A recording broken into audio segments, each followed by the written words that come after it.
जो जितने भी खिलाड़ी रहे हैं, मैं महिलाओं की बात करूंगी कि उनके साथ जिस प्रकार का भी शोषण होता आया है उस सभी के ऊपर मैं बहुत पुरजोर तरीके से अपनी नजर रखूंगी। जंतर मंतर में बैठी थी, इस प्रकार की व्यवस्था ना हो। हरियाणा में महिलाओं को शिक्षित करने की व्यवस्था हो। आप जगह जगह कहते हैं कि स्वच्छ भारत अभियान, तो स्वच्छता के लिए सबसे पहले मैं चाहूंगी कि सुशीला जी का क्या लक्ष्य है गुड़गांव के प्रति, इस विधानसभा के प्रति। नमस्कार, मैं एसके भारद्वाज और मैं इस समय गुड़गांव में हूँ। मेरे साथ है सुशीला जी, जो आम आदमी पार्टी की महिला विंग की जिला अध्यक्ष है गुड़गांव की। एसके न्यूज वर्ल्ड में आपका स्वागत है। आइए आम आदमी पार्टी हरियाणा में क्या कर रही है, मैम से बात करते हैं। मैम नमस्कार। नमस्कार जी। और सबसे पहले मैं आपका धन्यवाद करती हूँ, एसके वर्ल्ड का धन्यवाद करती हूँ कि ये न्यूज़ चैनल अभी इतने अच्छे से और सारी चीज़ें बहुत साफ़ सुथरे तरीके से गोदी मीडिया की तरह नहीं दिखा रहा है, लोगों के पास जाके उनसे उनके विचारों को जान रहा है, हरियाणा की राजनीति को जनता तक पहुँचा रहा है। इसका बहुत बहुत धन्यवाद देती हूँ मैं आप सभी को। जी धन्यवाद मैम।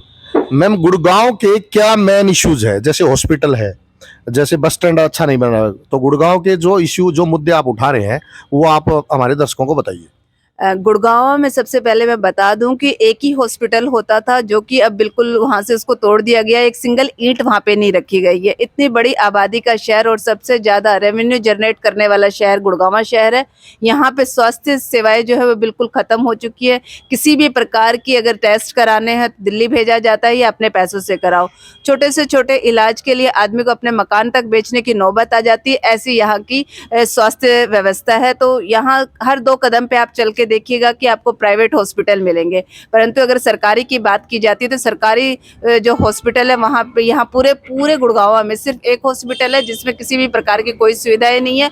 डॉक्टर खुद हर वक्त हड़ताल पे रहते हैं कि उनको या तो उनकी तनख्वाहें नहीं मिलती या जो सेवाएं वो चाहते हैं, जिस प्रकार की मशीनें उन्हें चाहिए वो यहाँ नहीं मिल रही हैं, तो वो भी अक्सर हड़तालों पे आपको दिखाई देंगे। इसके अलावा मैं आपको बता दूं कि यहाँ पे हरियाणा की जो राजनीति है, महिलाओं के बारे में अगर हम बात करते हैं तो महिलाएं जो है वह असुरक्षित है। किस प्रकार से पहलवान बेटियों ने जंतर मंतर पे धरना दिया, आप सभी ने देखा। किस प्रकार से वो निराश होकर वापस अपने घर चले गई, परंतु उन्हें न्याय नहीं मिला।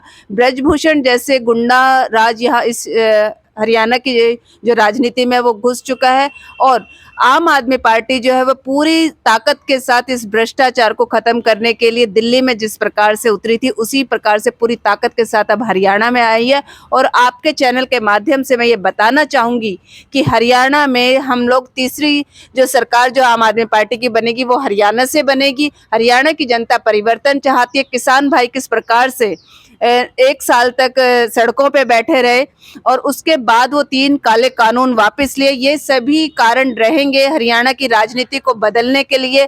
2 लाख रोजगार देने की बात की गई थी, उनमें से आपको मैं बता दूं कि रोजगार के नाम पे यहाँ कोई भर्ती नहीं हुई। यदि भर्ती के लिए कहीं कोई वो फॉर्म निकले भी हैं तो उसमें इतनी धांधलेबाजी की पेपर लीक हो रहे हैं, पेपर समय पे नहीं लिए गए। तो इस प्रकार से ये भी एक इन्होंने जरिया बना लिया है कमाने का कि फॉर्म भरे जाए, उसको फिर वो ऐसी जगह सेंटर रख दे कि बच्चे परेशान हो रहे, इतनी दूर दूर तक जा रहे हैं। तो ये बहुत सारे वजह है कि हरियाणा की राजनीति को जनता बदलना चाहती है, परिवर्तन चाहती है, एक नया विकल्प तलाश रही है। सुशीला जी, आमतौर पे जो भी व्यक्ति राजनीति में आता है वो धन कमाता है और फिर पॉपुलर हो जाता है, पैसा ही उसका मुख्य उद्देश्य है। आप आम आदमी से कब से जुड़ी है और आपका मुख्य उद्देश्य क्या है इस पार्टी से जुड़ने का? मैं अन्ना हजारे के टाइम में भी राजनीति में सक्रिय थी, पर मैंने किसी पार्टी को ज्वाइन नहीं किया था। अन्ना हजारे के आंदोलन में हम पहुंचे और पहुंचने के बाद हमने वहां से एक नई सरकार को बनाया। उसके बाद हम अपने डिस्ट्रिक्ट्स में अपने यहाँ राजनीतिक व्यवस्थाओं को देखते रहे, सामाजिक तौर पे हम लोगों की सेवा करते रहे। पर पार्टी से मैं शामिल हुई हूँ 5 साल पहले। तब मैं एक सामाजिक कार्य की तरह से हम लोग अन्ना हजारे के आंदोलन में पहुँचते थे, वहाँ से हमने पार्टी का दामन नहीं थामा। पर 5 साल पहले मैंने इसको पूर्ण रूप से सामाजिक तौर छोड़ के अब मैं इस राजनीति में आ गई हूँ, क्योंकि मुझे ये बात समझ में आ गई है कि व्यवस्था परिवर्तन के लिए हमें किसी राजनीतिक पार्टी से जुड़ना बहुत ज़रूरी है। क्योंकि जब तक हम अकेले हैं, संगठित नहीं हैं, तब तक हम व्यवस्था परिवर्तन नहीं कर सकते। हमने देखा कि दिल्ली में किस प्रकार से व्यवस्था परिवर्तन हुई है, तो वही अब हम हरियाणा में चाहते थे, इसलिए हमने राजनीति में आ गए और अब राजनीति बदलने का मन है। राजनीति बदलने का मन है या पैसा कमाने का मन है? क्योंकि जो सेवा का माध्यम राजनीति में जो लोग आते हैं वो बताते हैं कि हम सेवा करेंगे, राजनीति में आएंगे, लेकिन उनका जो बाद में मकसद चेंज हो जाता है, वो पैसे कमाते हैं और फिर भ्रष्टाचार करते हैं। कहीं आप भी ऐसा नहीं करेंगे?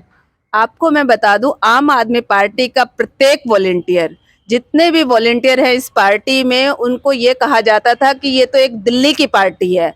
और अब आप देखिएगा कि दिल्ली की पार्टी जिसको कहा गया, उसके वॉलेंटियर्स पूरे हरियाणा में, पूरे देश में फैले हुए हैं। और माननीय श्री अरविंद केजरीवाल जी को दी गई वो चुनौती कि दम है तो चुनाव लड़के दिखाओ। असल में वो जो चुनौती थी वो प्रत्येक वॉलेंटियर्स के लिए चुनौती थी। और हम बता दें कि ना तो हम किसी से कम है और ना ही ये सत्ता किसी की बकौती है। हम राजनीति को बदल के और भ्रष्टाचार को कैसे खत्म करते हैं, ये दिल्ली में करके दिखाया है। पैसा कमाना राजनीति में आने वाले बाकी पार्टियों में जो लोग होंगे उनका मकसद होगा। बहुत संघर्षशील पार्टी रही है। यहाँ के वॉलेंटियर्स प्रत्येक जो चुनौती होती है उसको अपनी चुनौती मानते हैं। बहुत जज्बे के साथ ये मैदान में उतरी है कि भ्रष्टाचार को खत्म कर पाए। और भ्रष्टाचार से लिप्त जो हरियाणा है उसके अंदर हम परिवर्तन चाहते हैं। बहुत सारा संघर्ष के बाद आज हम इस मुकाम पे पहुंचे कि यहाँ हम 90 की 90 विधानसभाओं में चुनाव लड़ रहे हैं। ये वो यात्रा है, ये वो ट्रेन है जिसके अंदर सफर में बहुत से लोग चढ़ेंगे और बहुत से उतरेंगे, परंतु इसकी जो मंजिल है वो सिर्फ और सिर्फ हरियाणा में शपथ समारोह तक का सफर है। ये उसी स्टेशन पे जाके रुकेगी और वहां से हम लोग हरियाणा में भ्रष्टाचार को खत्म करेंगे। आम आदमी पार्टी में आने से पहले मैम आपका सामाजिक जीवन कैसा रहा, आपकी एजुकेशन और आपका करियर, थोड़ा प्रकाश डालिए उसमें। मैं आपको बहुत अच्छा सवाल किया है आपने। मैं बता दूं कि मेरे जो नाना थे वो आज़ाद हिंद फौज में थे। मेरे पिताजी ने भी आर्मी में सेवा दी है अपनी। मैं खुद बास्केटबॉल की इंटरनेशनल प्लेयर रही हूँ। जेएमसी कॉलेज से मैंने ग्रेजुएशन की है। हरियाणा की मैं बेस्ट प्लेयर रही थी बास्केटबॉल की। मैंने 17 नेशनल्स और एक इंटरनेशनल रिप्रेजेंट किया है। तो मैं बता दूं कि हमने बचपन से और जब तक हमने अपने आप को संभाला, 10-12 साल के हुए तब हम तक हमने देश की सेवाओं कैसे की जाती है वो कहानियाँ अपने नाना से, अपने बुजुर्गों से सबसे सुनी। और फिर एक जज्बा हुआ कि हम भी देश के लिए कुछ करेंगे। और मैंने फिर बास्केटबॉल जो है उसको अपना, उसके जरिए मैंने सोचा कि मैं अपने देश का, अपने राज्य का नाम ऊंचा करूंगी। पहला नेशनल मैंने 6th क्लास में खेला था और उसके बाद कभी फिर पीछे मुड़ के नहीं देखा। हर बार हरियाणा की तरफ से रिप्रेजेंट हुए, हरियाणा को रिप्रेजेंट किया और हमेशा वहाँ पे पोजीशंस लेके आते रहे। और बास्केटबॉल में मुझे नहीं लगता कि ऐसा कोई टूर्नामेंट था जिसमें मुझे बास्केटबॉल में बेस्ट प्लेयर का अवार्ड ना मिला हो। दिल्ली जब मैंने एडमिशन लिया तो दिल्ली में यूनिवर्सिटी खेली मैंने, वहाँ पे भी अपने गुड़गांव का नाम रोशन किया कि अरे गुड़गांव गाँव से आने वाली लड़की इतना अच्छा खेलती है। तो जेएमसी, स्टीफेंस, इन सभी कॉलेजों में सबसे अच्छा खेल के मैंने वहाँ पे भी बेस्ट प्लेयर का अवार्ड लिया। उसके बाद मैंने कोरिया, हमारी टीम गई थी हरियाणा से पहली बार, टीम बाहर गई, इंडिया से पहली बार टीम जब बाहर गई थी कोरिया बास्केटबॉल खेलने के लिए, तब भी मैं उसमें शामिल थी। तो यहाँ से हमने देश के लिए काफ़ी कुछ नाम कमाने का सोचा था कि यहाँ से हम देश के लिए नाम कमाएंगे। उसके बाद शादी हुई। शादी के बाद मैंने फिर गृहस्थ जीवन संभाला। समाज में जिस प्रकार की भी महिलाओं के साथ उत्पीड़ना होती थी उनमें मैं सबसे ज़्यादा बढ़ चढ़ के काम करती थी, उनके लिए आवाज़ बनकर निकलती थी। परंतु फिर मुझे समझ आया कि इस प्रकार से इनकी मदद करने से अच्छा है मैं किसी राजनीतिक पार्टी से जुड़ूं, ताकि मेरा एक ओहदा हो, मेरा एक जगह हो जहां से मैं इनके लिए आवाज़ उठाऊं और मैं उनकी मदद कर पाऊं। तब मैंने राजनीतिक जीवन शुरू किया। जी, हरियाणा में आप सत्ता परिवर्तन का दावा कर रही है और बीजेपी कह रही है कि हम तीसरी बार हरियाणा में सरकार बनाएंगे। आम आदमी पार्टी हरियाणा में कहाँ है? अभी मैंने देखा कि निर्मल जी जो अम्बाला से पूर्व विधायक थे, उनकी पुत्री चित्रा जी पार्टी छोड़ के जा चुके हैं। और अभी लेटेस्ट न्यूज़ बताऊं आपको, अशोक तंवर भी कभी भी पार्टी छोड़ के बीजेपी में जा सकते हैं। मैंने आपको बताया है ना, ये वो ट्रेन है जो कि उसका आखिरी पड़ाव जो है वह हरियाणा का शपथ समारोह है। जब हम इस हरियाणा में अपनी सरकार बनाएंगे तो उस सरकार बनाएंगे कैसे जब लोग आपको छोड़ छोड़ के जा रहे? बड़े बड़े नाम, अशोक तंवर एक बड़ा नाम है, वो लोकसभा सांसद रहे सिरसा से, निर्मल जी विधायक रहे अम्बाला से, उनकी पुत्री चित्रा जी बहुत बड़ा नाम है। वो तीनों छोड़ के अशोक जी छोड़ के जाने वाले हैं, चित्रा जी और निर्मल जी छोड़ के जा चुके हैं। बिल्कुल, हम किसी भी चीज से विचलित होने वाले नहीं है। कोई बात नहीं, ये सफर जो है बहुत लंबा है। बहुत से लोग इस ट्रेन में चढ़ेंगे, बहुत से उतरेंगे, परंतु आखिरी पड़ाव पे विजय हमारी होगी। भ्रष्टाचार के जो खिलाफ हम लोग लड़ाई लड़ रहे हैं। आप देखिएगा दिल्ली में हमने सभी पार्टियों को हरा के शून्य पे ला के समेट दिया था। दुनिया की सबसे बड़ी पार्टी कहा जाने वाले 100 साल पुरानी पार्टी को हमने शून्य पे ला के समेट दिया था। ये प्रत्येक वॉलेंटियर का जज्बा ही है और वही जज्बा अब हरियाणा में काम करेगा। मैंने 3 नाम बताए आपको, निर्मल जी, चित्रा जी और अभी लेटेस्ट अशोक तंवर छोड़ के जाने वाले। आप कोई बड़े 3 नाम मेरे को बताइए जो अभी 3 महीने में पार्टी में शामिल हुए हो, आम आदमी पार्टी जिन्होंने ज्वाइन की। ये तीनों नाम हमारे राजनीति में पहले भी नहीं थे। जब हमने दिल्ली जीता, पंजाब में भी ऐसा कोई मुख्य चेहरा हमारे पास नहीं था, हमने पंजाब जीता। ये आम जनता की आवाज सुनने वाली पार्टी है। यहाँ से कोई आम व्यक्ति ही चुनाव जीतेगा। आप देखिएगा कि हमें किसी बड़े चेहरे की जरूरत नहीं होती है चुनाव में। हमारा इतिहास रहा है कि यहाँ से आम लोगों को उठाया गया जो जनता की समस्या को समझते हैं और उन्होंने चुनाव जीता है क्योंकि वो जनता के बीच में से आए हुए लोग हैं।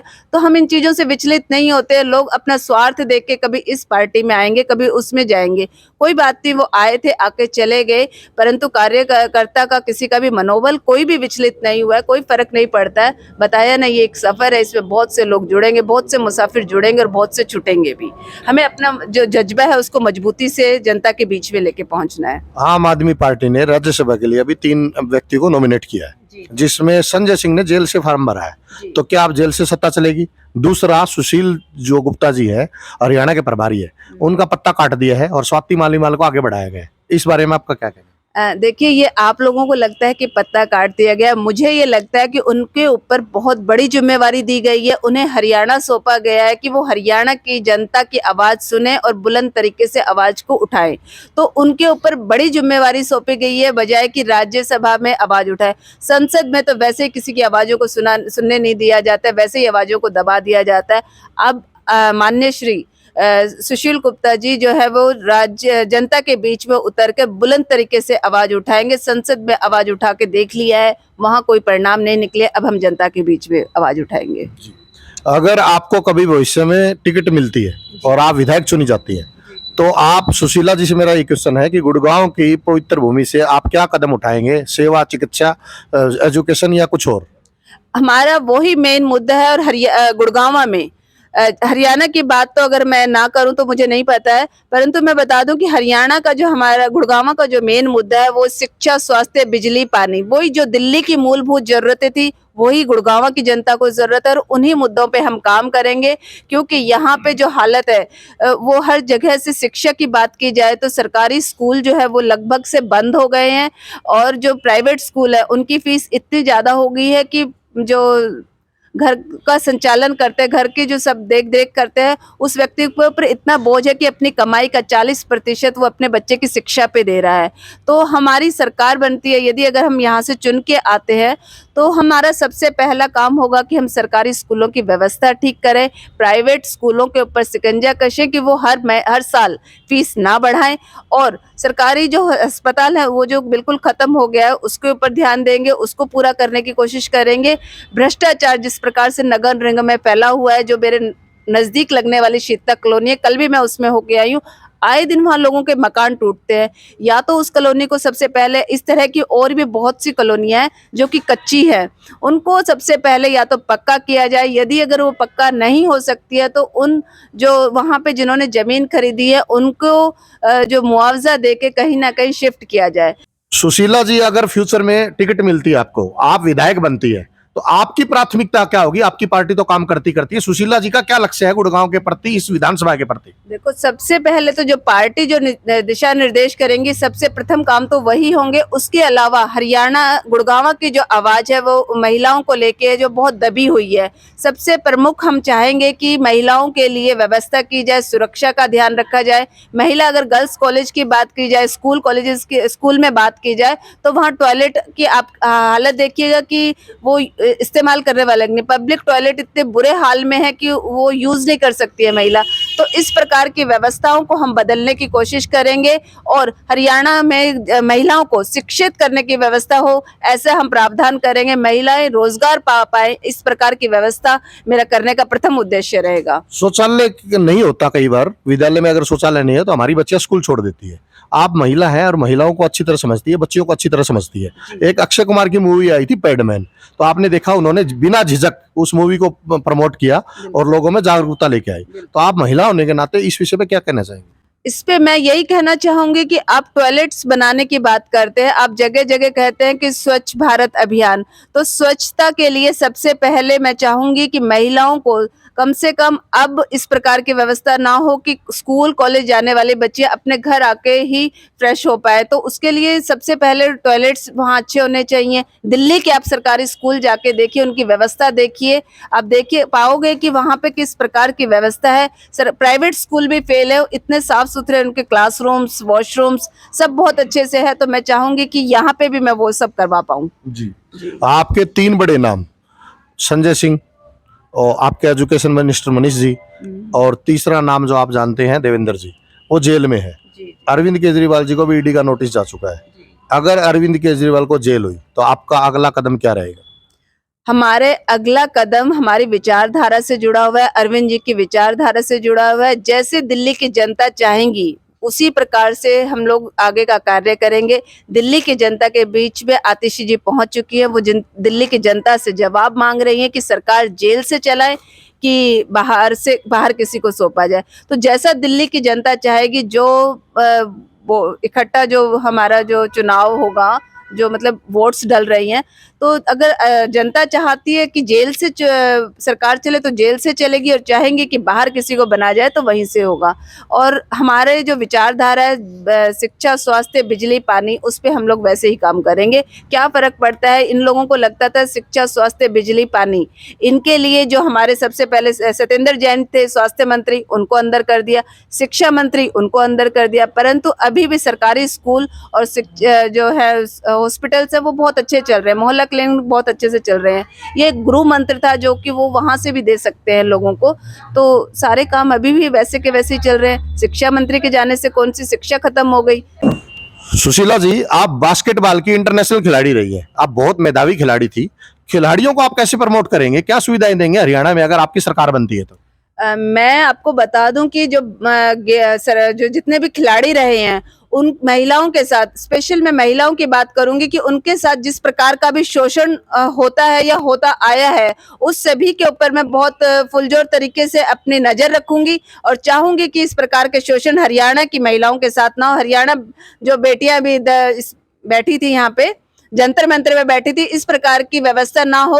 हम चाहेंगे कि उनकी पहली शिकायत पे ही उस पे एक्शन लिया जाए। मैम, आप महिला होने के नाते महिलाओं को क्या संदेश देना चाहेंगे, खासकर उन महिलाओं को जो बाउंड्रीज घर की क्रॉस नहीं कर सकती और जो राजनीति में आना चाहती है, उनके लिए आपको क्या संदेश है? मैं बता दूं कि हमारा जो देश है वह आधी से अधिक आबादी महिलाओं की है और उसी में महिलाओं को सबसे ज़्यादा शोषित किया जाता है। तो मैं बता दूं कि यदि अगर महिला शक्ति हाथ में तलवार ले ले तो धरा पे मानचित्र बदल सकती है, और हाथ में अगर लेखनी ले ले तो वो वेदों की रचना कर सकती है। तो कहीं भी नारी को अपने आप को कमज़ोर नहीं समझना चाहिए, उन्हें पूरी ताकत के साथ बाहर आके इस भ्रष्टाचार के खिलाफ मेरे साथ इस लड़ाई में अपने कंधे से कंधे मिला के चले। और हम इस सरकार को बनाएंगे, जब हम इसको बदल के जब हम एक नई अच्छी सरकार आम आदमी पार्टी की बनाएंगे तो आपका पूरा सम्मान किया जाएगा, ऐसा मैं आप सभी से वादा करती हूँ। पहली कलम से महिलाओं की आवाज़ को बुलंद तरीके से सुना जाएगा, उनके रोजगार की व्यवस्था की जाएगी, शिक्षा की व्यवस्था की जाएगी,